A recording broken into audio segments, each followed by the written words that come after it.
Ini bawah 50k kan? Ini bawah 50k you boleh beli. Next week dia launching. Bawah 50k? Beza apa? Dengan lawa lah. Kan?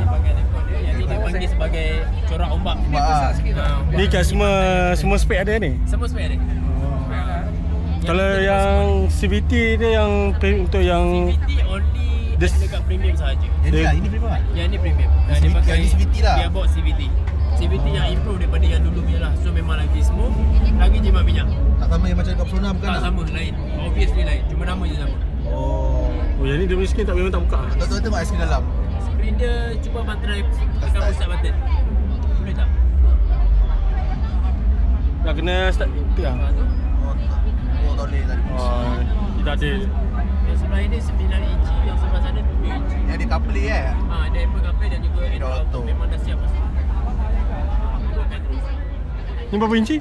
Features yang sekarang memang dah complete lah untuk dia punya ciri-ciri teknologi moden. Sebab dah ada Apple CarPlay, wireless ni. Yang ni berapa inci? 9? Ha? Yang ni 9 inci 9 eh? 9 inci. Yang ni? Yang tu 7 inci. 12